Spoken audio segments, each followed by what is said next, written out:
You're watching NFL Daily. I'm Harrison Graham. Mitchell Renz alongside me as well. Lots of news and rumors to get into on today's show, including a lot of injury updates, starting with the Kansas City Chiefs, coming off that big win against the New Orleans Saints, 32-29, with about 5 minutes left in this one, Mitch. Clyde Edwards-Helaire exited with a leg injury. That turns out it's a hip strain and a high ankle sprain. He is done for the regular season, according to Ian Rappaport. Maybe he could return for the playoffs. Typically, high ankle sprain, you're looking at a month before you're 100%. Yeah, and then also he did have that hip strain, but the more severe injury, the one that everyone should be monitoring out there, it is the ankle sprain. Luckily for him, luckily for the Kansas City Chiefs, not that they've already secured the number one seed. They just about have. But I think that we all agree. I don't see them losing another football game here. And then with that extra bye week, he's going to have time to get healthy, get ready to go.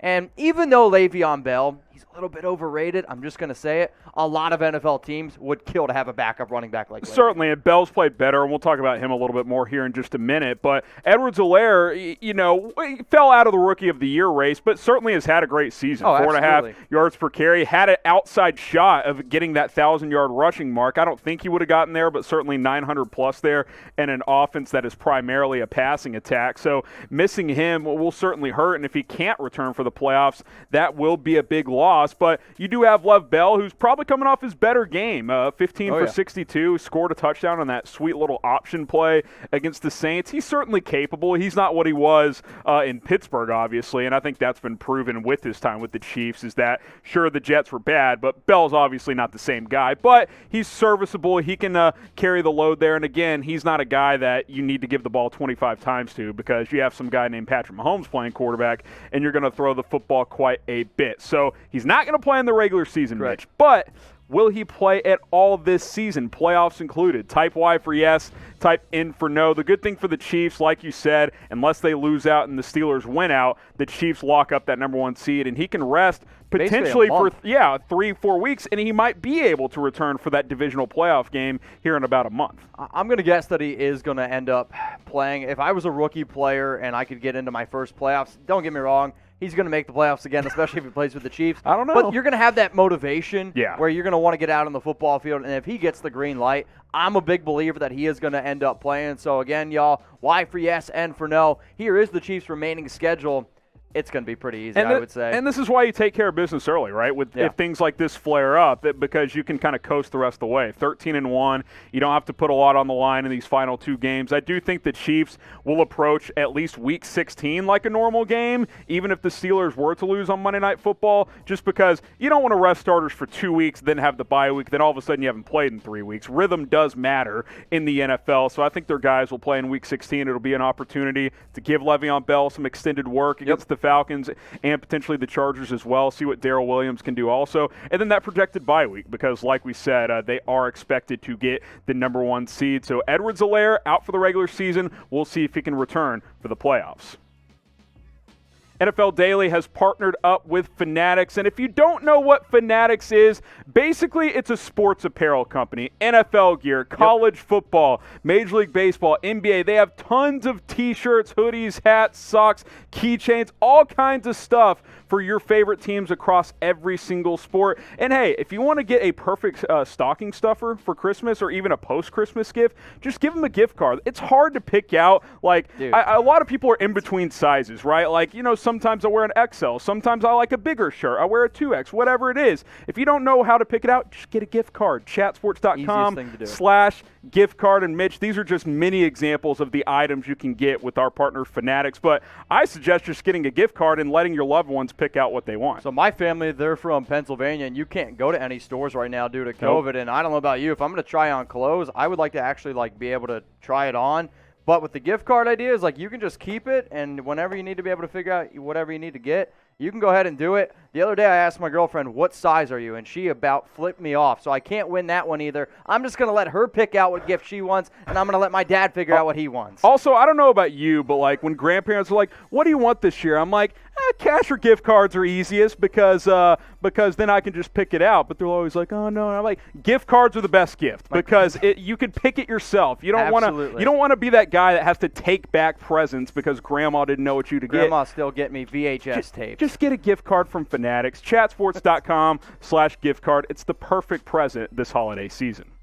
We've got a development in the Josh Gordon situation in Seattle. He is eligible to return this week, and Seattle has activated him to the 53-man roster. He is expected to give it a go against the Rams in Week 16. About a month ago, like we mentioned, Mitch, we broke it down here on our Seahawks channel, youtube.com/Seahawks TV, that he would be activated from the NFI list, and now he's officially back. The Seahawks have activated him. He can play in the final 2 weeks. It's about damn time. It is a shame that it took this long for Gordon to get activated, but if you're a Seahawks fan, you got to be feeling really confident. You're 10-4. The Rams just laid an absolute stinker against the Jets, and now you get to add this guy.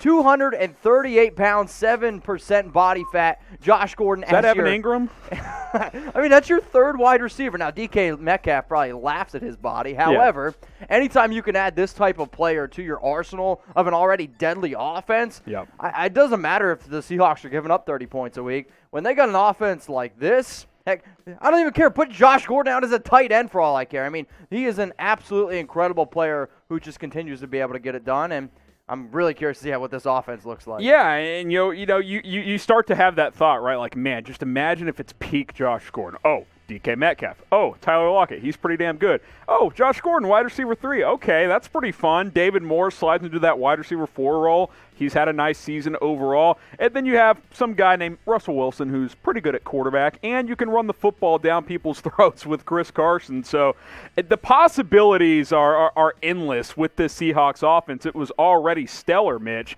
and now you get Josh Gordon in the mix. Let's pump the brakes a bit because this guy hadn't played football this year. But, hey, I mean, if he's your number 3 guy and he's locked in and ready to go, that's pretty exciting if I'm a Seahawks fan. And it should be exciting because you have him now for this final stretch, Rams, 49ers. And I always say that, it's not always the best team, but it's the team that starts playing football at the end of the year the best. And sure, the Titans didn't win the Super Bowl last year, but they took care of business against the Ravens, the Patriots. They just started to get on a roll. For this Seahawks team, you got a little bit of a taste of how great they could be early on. Yep. Now you get Josh Gordon, get the wheels going against 2 division rivals, and you could see them going from this 3 seed right now.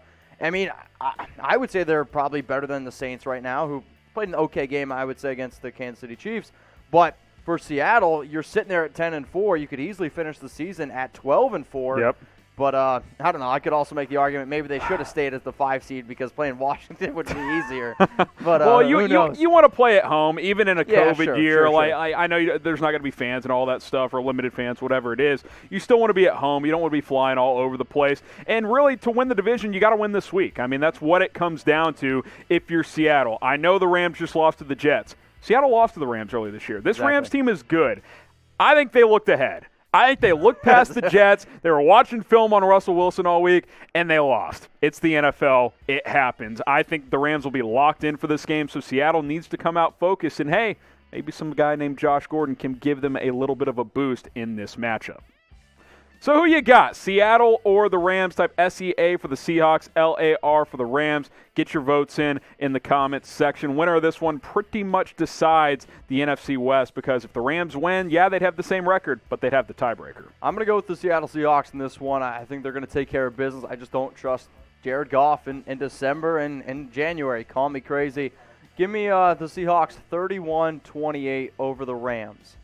More around Seattle here, an injury update. DJ Dallas dealing with a grade 3 ankle sprain. They've had just running back shuffling in and out all season. Yeah, but luckily for them, they've had players like a Carlos Hyde step up. And now also Carson's good back. news. Yeah, Chris Carson, he's healthy. He had a pretty solid game this past week. Heck, Carlos Hyde, he had 2 carries for 55 yards and a touchdown this past week. But also, you remember this guy who they drafted in the first round, Rashad Penny. He returned, and he could actually get a larger role moving forward. What that role is, I'm still anticipating probably like 5 carries a game. When Chris Carson is healthy, he's their number 1 running back. Yeah. He's probably one of the most underrated backs in the entire National Football League. Agree. And he's also going to try to get paid because he's going to be a free agent. And I'll tell you what, Seattle's going to have a tough decision to do with him because he's great, but do you want to pay a running back? Well, that still remains to be seen.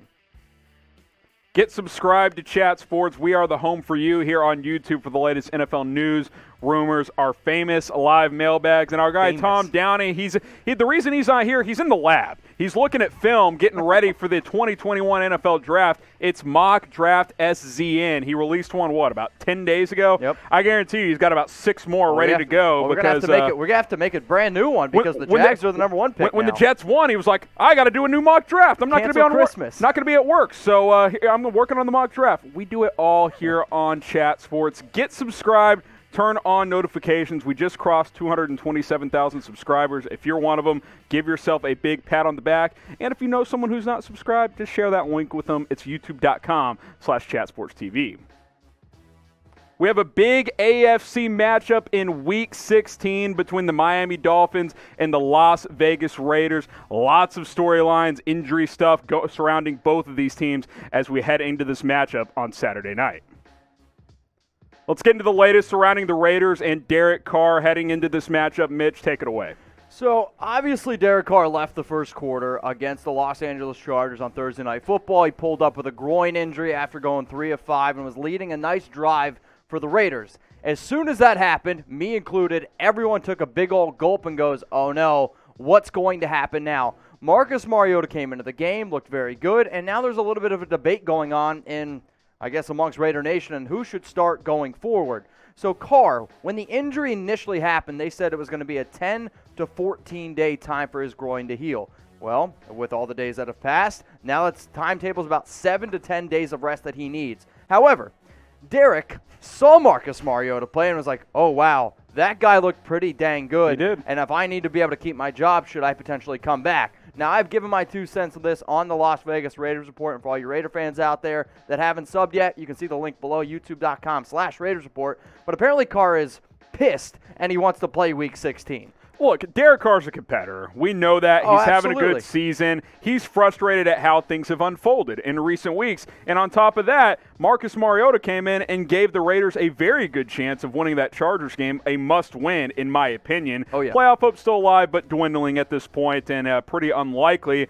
And Derek Carr knows the situation. It's been the situation for a couple of years where kind of year in and year out, he's having to fight to keep his job in Las Vegas. That's what it's been for, 2 years now? Yeah. You've been covering this team on a daily basis for 2.5 years, and he's had to earn his spot. And if Marcus Mariota, hypothetically, Mitch, plays the rest of the season from an outsider looking in, plays well, that could muddy things up heading into the offseason for this team at the quarterback position. Absolutely. And not only just that, I mean, you finally saw what a mobile quarterback looks like in John Gruden's system. And I think Carr's done a fantastic job this season. But the one thing that he's never going to be is a mobile quarterback. And, well, it looked pretty darn good this past week with Marcus Mariota picking up some clutch first downs. But at the end of the day, they didn't pick up a win when it mattered the most. So go down in the comments section. Let us know who should start Week 16. Type MM for Marcus Mariota. Type DC for Derek Carr.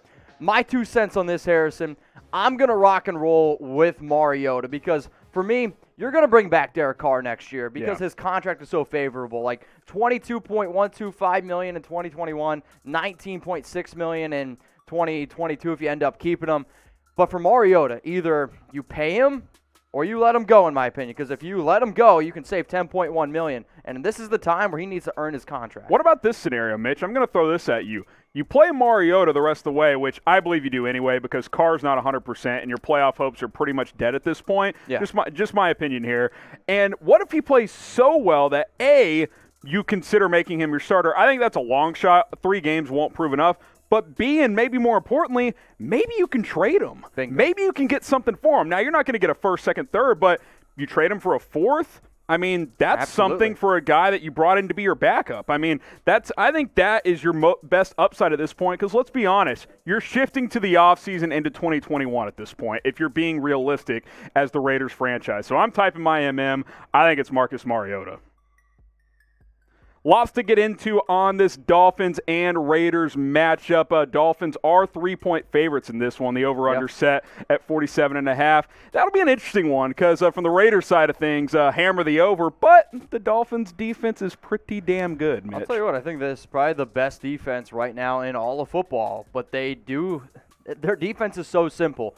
And it's amazing because they got Byron Jones, Xavier Howard, the 2 best corner. It's the best cornerback duo in all of the league. they lock up the outside, and then they just bring the freaking house because they're like, okay, if you can beat our corners, you're going to be able to beat us. So I am curious to see how players like Henry Ruggs, Bryan Edwards do. Can a guy like Nelson Aguilar or Darren Waller really take advantage of this? But it also goes back to the Raiders' top free agent prospect that they wanted this past offseason, Byron Jones. Now they get to go up against them, and this is going to be one heck of a matchup. But, I mean, we'll see. Dolphins playing good football. The Raiders, losers 4 of their last 5, and the only game that they won as well against the Jets. So let me know who you got in this matchup. So MIA for the Dolphins, LV for the Raiders. You guys can blow up the comment section. Let us know. The Dolphins playing for a little bit more at this point. If they win out, they get into the playoffs. So let us know. MIA for the Dolphins, L for the Raiders. Real quick early prediction. I'm hoping that the Raiders can pull out this one, but I'd be lying to say that I have a lot of confidence in them. So sure, I guess give me MIA.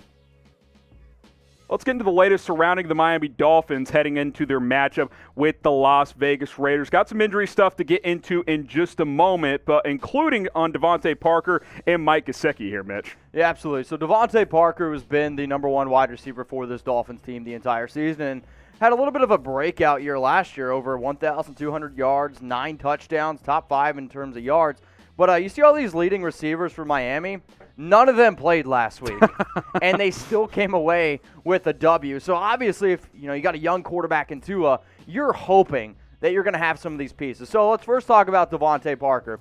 Missed week 15 with that hamstring injury, but all reports indicated that he was actually going to be able to play. However, he goes out there, starts warming up, and then is like, oh no, I felt something. And if you're a DeVante Parker fan or if you're a Dolphins fan out there, you're like, man, this is an injury going all the way back to training camp that continues to flare up on him. Now, there is a report out right now that the belief is he's going to be able to play in Week 16. However, it's the exact same thing we heard last week. You just don't quite know what is exactly going to happen with a hamstring injury. So for Parker's case, we'll see if he's able to be ready to rock and roll.